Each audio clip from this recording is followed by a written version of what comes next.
Hello friends, എങ്ങനെയുണ്ട് മണിയുടെ item? ഇന്ന് രാവിലെ 8 മണിക്ക് കിട്ടിയൊരു മുതലാണ്ടത്. അപ്പോൾ നമ്മുടെ സ്റ്റാളിലേക്ക് ഇന്ന് കൊണ്ടുവന്നാണ്. അപ്പോൾ ഇന്ന് വലയൊക്കെ കിട്ടിയതാണ്. അപ്പോൾ ഇതിന് വെയിറ്റ് നമുക്ക് അറിയാൻ പാടില്ല. അപ്പോൾ ഇന്നിപ്പോൾ കൊണ്ടുവന്നിട്ടുള്ളൂ. അപ്പോൾ കൊണ്ടുവന്നപ്പോൾ തന്നെ ഞാൻ വീഡിയോ എടുക്കാമെന്ന് വിചാരിച്ച്.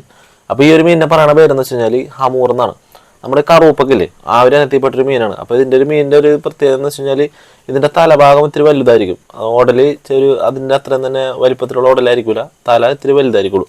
അപ്പോൾ ആ ഒരു രീതിയാണ് ഈ ഒരു മീൻ. പിന്നെ ഈ ഒരു മീനിൻ്റെ വായുടെ ഉൾവശം നോക്കി ഒരു ഗുഹ പോലെ ഉണ്ടല്ലേ. അപ്പോൾ ഇവനെ നമ്മുടെ സ്റ്റാളിലേക്ക് കൊണ്ടുവന്നു വെച്ച് കഴിഞ്ഞാൽ കട്ടിങ്ങിന് വേണ്ടിയിട്ടാണ്. അപ്പോൾ അവർ കട്ട് ചെയ്ത് കൊണ്ടുപോകാൻ വേണ്ടിയിട്ട് കൊണ്ടുവന്നാണ്. അപ്പോൾ ഇത് ചത്തട്ടില്ല, ഏകദേശം ഒരു 15 മിനിറ്റോളം അവർക്ക് കിട്ടിയിട്ടെന്ന് പറഞ്ഞത്. അപ്പോൾ ഞങ്ങൾ ഒരു അരമണിക്കൂറോളം വിട്ട്, എന്നിട്ടും ഇത് ചത്തട്ടില്ല. അപ്പോൾ ഇത് ചത്ത കഴിഞ്ഞിട്ട് കട്ട് ചെയ്യാന്ന് പറഞ്ഞാണ് ഞങ്ങൾ ഇരിക്കുന്നത്. അപ്പോൾ ഇവനെ കട്ട് ചെയ്യുന്നതിന് മുമ്പ് ഇവൻ്റെ വെയിറ്റ് നോക്കണമല്ലോ. അപ്പോൾ നമുക്ക് ആളിനെ വിളിക്കാം. രജീഷ് കളിയാ, ഇതൊക്കെ ഒന്ന് വെയിറ്റ് നോക്കി എന്തോരം ഉണ്ടോ നോക്കാം. ഏകദേശം ഒരു നോട്ടത്തിൽ നമുക്കൊരു 5-6 കിലോളം ഉണ്ട്. എന്നാലും നമുക്ക് നോക്കാം അതിൻ്റെ വെയിറ്റ് എന്തോരം പരുവം നോക്കാം. നോക്കി നോക്കി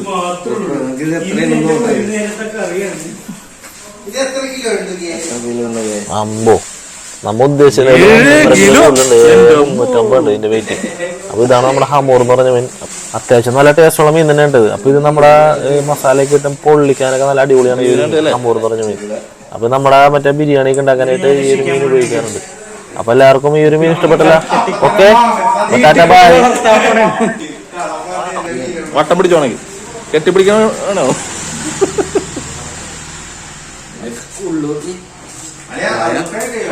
ഗുഹയത് പഠിച്ചു കേട്ടോ. എന്തിനാണ്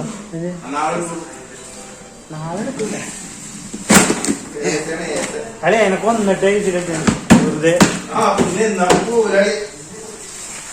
രാവിലെ